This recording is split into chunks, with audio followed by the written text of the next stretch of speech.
Hi everybody, and welcome to my super medicated, heavily Canadian DVD. I'm not even going to review them, I'm just going to show them and have a great time. And I hope you have a great time too. First off, Last of the Living and Play Dead. Guess who's in Play Dead? He used to sing for this little band called Limp Bizkit. That's right.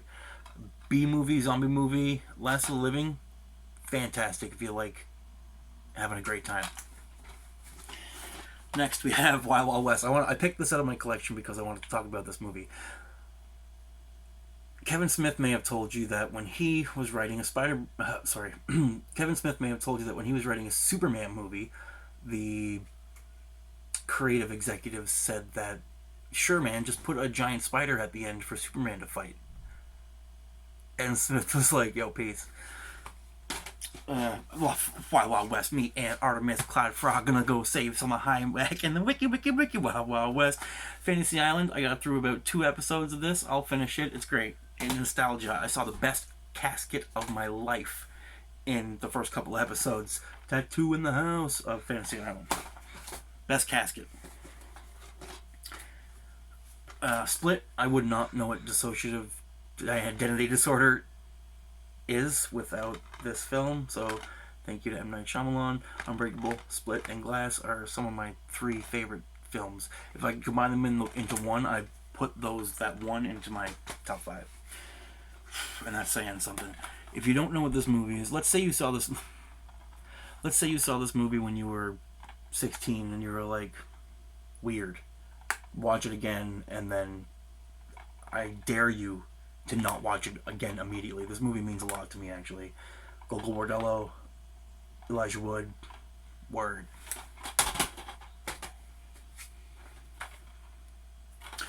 Do some commentary on that one for me.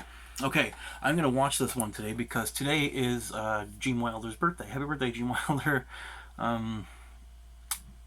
You and he and Gilda Radner blew my mind and continue to blow my mind every time I think about them. I'm listening to the commentary today, if I didn't say that already. I'm a little afraid to listen to the commentary because, put your hand behind it, Violet. I'm a little afraid to listen to the commentary because this is someone who I admire a great deal, and I'm sure you understand exactly what I'm talking about. How's that for you? 2 minutes and 45 seconds in. A little light change? Just watch it. If you know who he is and you respect this guy, see the movie, but then I dare you to try and be like, do I want to know what he's thinking when he's not on? Because I've only ever seen him on, and maybe I've seen a couple of interviews. On means acting. Not much else to say except I'm going to put this on my Blu-ray player today because I'm going to watch that and listen to the commentary and find out what Gene Wilder has to say. Whew. We're No Angels, probably one of the first movies I ever watched. If you don't know who those 2 handsome men are, these 4 handsome people on the photograph you're watching right now, the video camera, then get out of town. Oh. Okay, a little shop of horrors. Rick Moranis is coming out of retirement to make Honey, I Shrunk the Kid sequel. Thank you for that. Rick Moranis, huge impact on my life. I don't know if I already talked about this one or not. Malcolm McDowell. Right here it says, love the Udo remark. It's Malcolm McDowell's autograph because I wrote him a note. I had to work when he was in town. And it says, Mr. McDowell, I can't understand Udo Kier either. Dr. Loomis rocks. Mike. In the commentary for this, Mr. Zombie says, Mr. McDowell kept saying to Udo Kier's in there for a few seconds. He says, Mr. McDowell's like, I can't understand you, Udo. You need to speak English. Udo Kier speaks perfect English with a bit of an accent, if you don't know who I'm talking about. So I wrote that note and I said, hey, I can't understand the guy either. And he said to my friend who got me the autograph, he said, how does he know that? My friend's like, well, this guy listens to a lot of commentaries. Hopefully he had a laugh. Joker, I don't know if I talked about this one or not. oh my god, weed has gotten stronger these days. It's a good movie. The Hutch Touch. I still don't know if I've talked about this one either. I think this is because I've done 2 takes. I can't remember why I stopped the last take. Guys, don't overdo it. I hurt myself, okay, so I'm medicating. I took a couple Tylenol. I smoked a big joint, and I'm waiting for Kenny to drop me off the booze that I left at his house. It's like 25% watermelon liquor. Captain Morgan. I'm gonna probably post a picture of me, the watermelon liquor, and my watermelon boards. I hurt my hand really bad too. Skateboards aren't that heavy. I'm just a wimp. If you don't know anything about this movie, I suggest you find a copy of this movie that has the commentary with Philip Seymour Hoffman, because he's gone now and he's not going to make any more commentaries. So you want to listen to what he has to say, because he was a master of his craft. And I don't think I've ever said that about an actor in public, or I'm going to consider this public. You can see how good I am at life by that fact that I just tried to left and right something that goes up and down. Nosferatu, House on Haunted Hill, Night of the Living Dead. If you don't know anything about any of those movies, why are you watching this? Stop it and go watch all these movies. Night of the Living Dead, I was just talking about something I don't want to talk about. Okay, it was a photograph of seemingly dead dogs in a, wherever you do that euthanasia thing for animals. You know what I'm talking about. And the dogs weren't dead in the photograph because their ears were pricked up and their jaws were closed. And I wanted to comment, those dogs aren't dead in that photograph because Tom Savini changed the way we see death on film. Jaws would be open. If it was any sort of animal with pricked ears, they would no longer be pricked. Let's move on. Watch these movies. Here, I'll try to put it back in the case.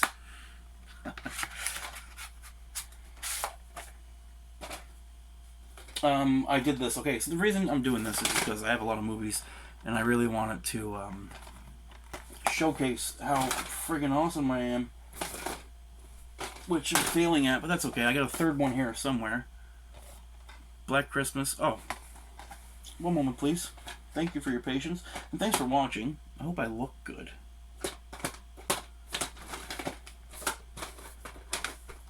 Triz. Black Christmas. My favorite version. Black Christmas. The original version. Black Christmas, the new remake. You can go to another YouTube channel and find better reviews of these films, but I'm really glad you're here. Guys, watch these movies. Girls, watch them. Everybody, watch them. People.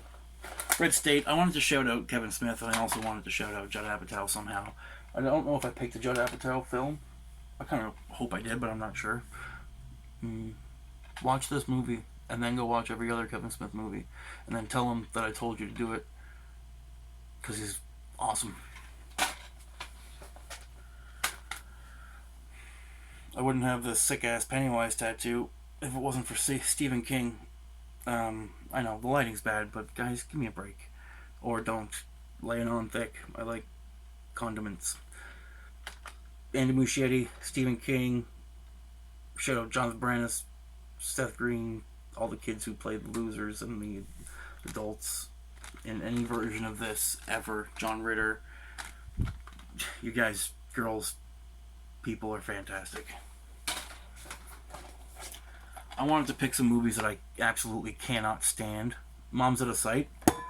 I took a lesson from Kevin Smith, actually, and he said, you don't hear about the things that I don't like. And they're like, Kevin Smith loves everything, and he's like, no, you just don't hear about the things I don't like. This movie was fun to turn off. Also a movie that was fun to watch and then talk about later.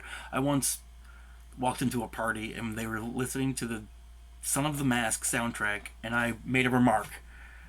I was like, who gave Jamie Kennedy permission to act? And somebody basically shut me down, and they were like, dude, fuck you talking about? What have you ever done? I'm like, you're actually right. And this film, I'm not even sure, like, they got John Lovett's Bobby Lee, you name it. If you ever aspire to be a stand-up comedian, watch this first. Because I think it was Howie Mandel that said, have I ever been affected by hecklers?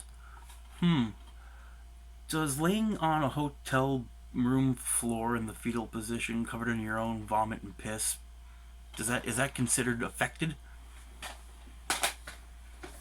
Taxi Driver, probably the second best Robert De Niro film ever made. The first one I would have to say is Deer Hunter. I think there's 3 commentaries on this. I've listened to 2 so far. I'm gonna listen to all 3.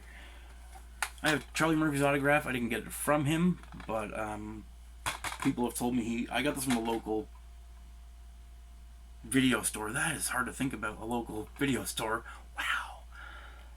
2020, where my tattoo artist said, yeah, he was in town doing a show. It's probably legit, his autograph.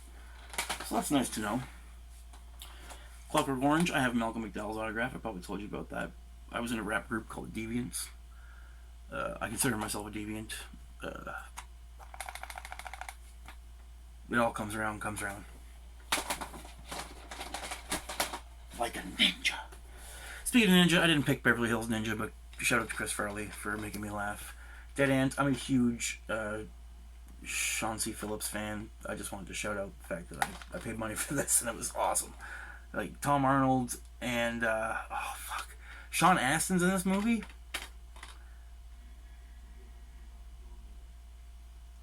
And Jake Busey. I'm looking at it and I'm like, I just saw Jake Busey on something else. I think it was like free YouTube movies. Yeah, there was a superhero movie. I can't remember the name of it. There was this free YouTube superhero movie, and I was like, Jake Busey. And Jake Busey's also in that Fred Durst movie that I spoke about. I must have spoken about it by now. I have Lloyd Kaufman's autograph on Cannibal the Musical. It says, Yo, Yemek and Krista. I think Yemek and Krista own the video store that I bought this from. Right here it says Trey's Fluffer. He's talking about Trey Stone. Trey Parker? Matt Stone. Oh my god, forgive me. I'm Trey Stoned. They should have never legalized it in Canada. They should have put massive restrictions on it. And you had to like do 50 push-ups and a math quiz, like an advanced math quiz before you could buy mass quantities of weed. Like you could buy a couple of joints here and there, but like you want to buy an ounce, do some algebra. Paddington 2. If you want to laugh and smile, watch Paddington 2. I'm going to watch it after I watch the Adventures of Sherlock Holmes' Smarter Brother with Gene Wilder commentary. I'm going to watch the film again first and then watch the commentary, and then I'm going to put this on because no matter how Gene Wilder makes me feel after I listen to the commentary, whether it's great, like, oh my god, I agree with everything Gene Wilder's ever thought about in his entire life, I wish I could shake his hand. Or I could come out of it like, that guy had more problems than I do. I kind of wish I could shake his hand. Either way, I'm going to watch this afterwards and then do that song and dance at the end like 50 times. Like, the first time I watched this movie, I looked up that song and dance at the end. Listen to the rain on the roof go. Pitty pat, pitty, sit kitty cat. We won't be home for hours, so relax and listen to the rain on the roof go. Blinka plunk plunk, blinka blink blinka. Let's have a drink and shelter from the showers. Oh, rain, rain, don't go away. Fill up that sky. Yeah, that's me after watching Paddington 2. I don't have kids, but maybe I should. Or you be the judge. This is the sequel to A Christmas Story. It stars Kieran Culkin, Charles Gordon, Mary Steenburgen. It's a good movie, watch it. Okay, I think we have 3 or 4 left. Little Shop of Horrors. Did I already talk about Little Shop of Horrors? This is the OG with JN, my man, Jack Nicholson. That's Boris Karloff and Jack Nicholson. I don't have enough pinkies to swear how much I like these people in these films. Sorry. What these films have done for us. Not so great. It's okay, but I mean, this Little Shop of Horrors, this spawned art it is art that spawned other art. I feel like John Geiger. Okay, these movies are gonna make your life beautiful. Even if I fell down pretty hard today skating, and I didn't post the video. I deleted it probably, but it was me blowing daisies or whatever you call those things, dandelions or whatever. I forget. I'm not good at flowers, guys. Come on. And imitating him. Imitation's the biggest form of flattery.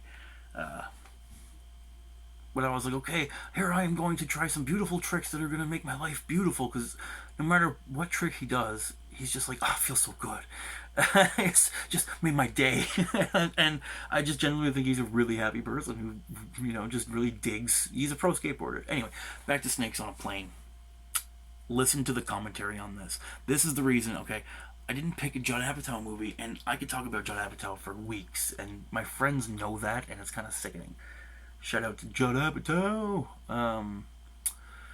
Everything. Oh, I have Jay Baruchel's autograph on Undeclared. I met him at Comic Con. Who else did I meet? Mike Quinn, puppeteer extraordinaire, Nine Numb in Star Wars. Talked about Jim Henson for a while. Anyway, the connection between Judd Apatow and Samuel L. Jackson in Snakes on a Plane is, if you listen to the commentary on Snakes on a Plane, you would say to yourself, good Lord, Sam Jackson's hilarious. Like, beyond hilarious. He should do a comedy movie with Judd Apatow. It'd be a hit. So I was just going through films, which films should be shown as recognition. I have that Halloween movie with Paul Stephen Rudd, introducing Paul Stephen Rudd. Halloween 4 or 3? Doesn't matter. 5? It doesn't really matter. As long as it's not 3. Oh my god, throw 3 in the trash. But the outtakes, this whole movie as a whole, this whole movie as a part, is fantastic comedy. Fantastic comedy. Okay, ladies and gentlemen, I think that's everything. Thanks for watching. I don't know why you did it. I've got a bunch of Hitchcock movies that I have to watch.